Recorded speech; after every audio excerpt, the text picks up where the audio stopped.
Hello दोस्तों, तो स्वागत है आपका हमारे YouTube चैनल HVACY सत्या में।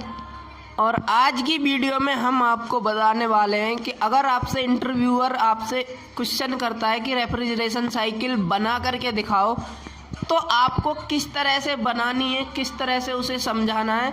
तो आज की वीडियो में इसे आप देखेंगे। चलिए स्टार्ट करते हैं। तो सबसे पहले हम स्टार्ट कर लेते हैं कंप्रेसर से, बिकॉज ये कंप्रेसर से ही स्टार्ट इसको करते हैं। वैसे तो कहीं से भी कर सकते हो, पर हम कंप्रेसर से स्टार्ट करते हैं। तो ये हमने कंप्रेसर बना दिया। इधर हम कंडेंसर बना देते हैं। इधर हम इवापोरेटर बना देते हैं। चाहे तो हम इसे घुमा भी सकते हैं, कहीं कोई सी चीज़ रख दो, कोई दिक्कत नहीं है, इंटरव्यूअर गलत नहीं बताएगा। यहाँ हम एक्सपेंशन वाल्व दिखा सकते हैं और यहाँ पे ड्रायर फिल्टर। अब ये हमारी रेफ्रिजरेशन साइकिल इस साइड से इस साइड को चलेगी। यहाँ से इवापोरेटर से ये कंप्रेसर को जो लाइन जोड़ रही है, ये लाइन सक्शन लाइन कहलाती है।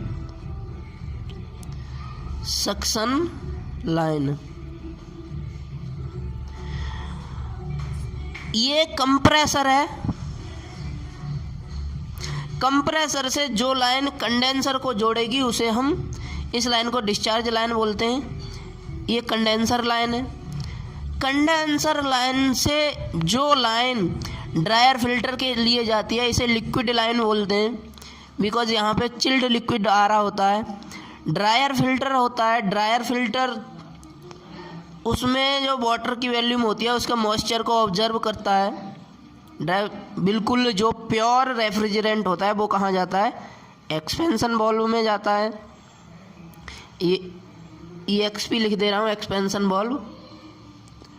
ये अपना ड्रायर फिल्टर हो गया।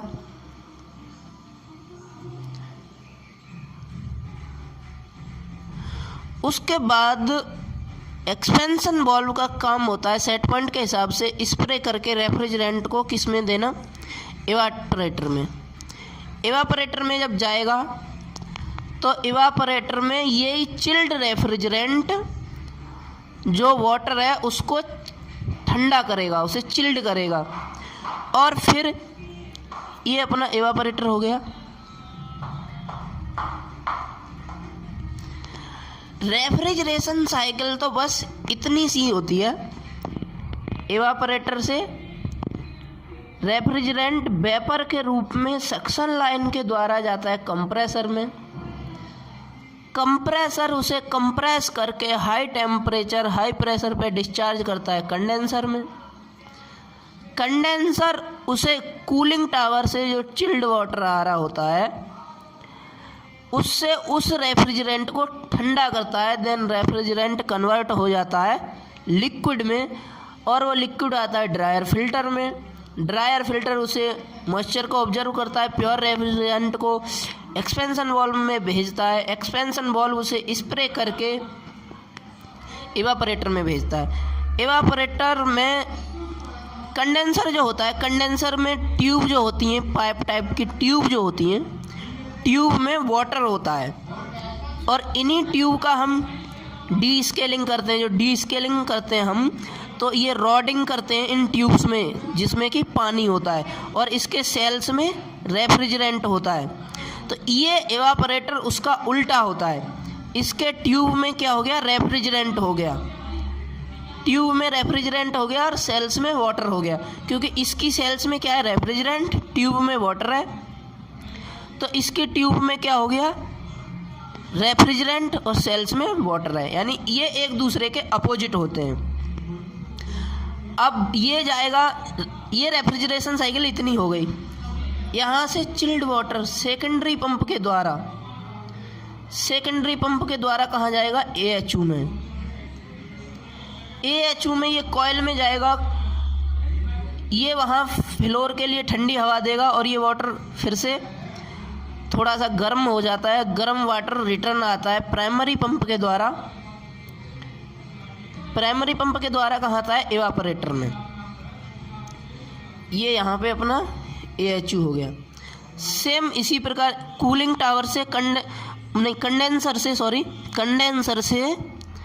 कंडेंसर पंप के द्वारा कहाँ जाता है, कूलिंग टावर में। कूलिंग टावर सीटी फैन इसकी हीट को बाहर फेंकता है और ये चिल्ड होकर के वाटर कहाँ जाता है, द्वारा कंडेंसर में। ये जो वाटर इधर जा रहा होता है, यानी कंडेंसर से जो आउट होता है, कूलिंग टावर का जो इन होता है, ये वाटर, इसका टेम्परेचर होता है 34-35। इधर से जो रिटर्न आता है इसका 30 होता है, 28 भी होता है, 28-30 इतना होता है। ये जो इधर से सेकेंडरी पंप के द्वारा जो चिल्ड वाटर AHU में जाता है उसका टेम्परेचर 7 to 12 तक होता है, 10 होता है, 8 होता है इतना। और जो रिटर्न आएगा वो 12 to 16-17 इतना होता है, रिटर्न जो आता है। इवापोरेटर का प्रेशर 250, 300, 350 होता है। कंप्रेसर का भी सेम ही होता है। कंडेंसर का प्रेशर 750, 800 इतना होता है।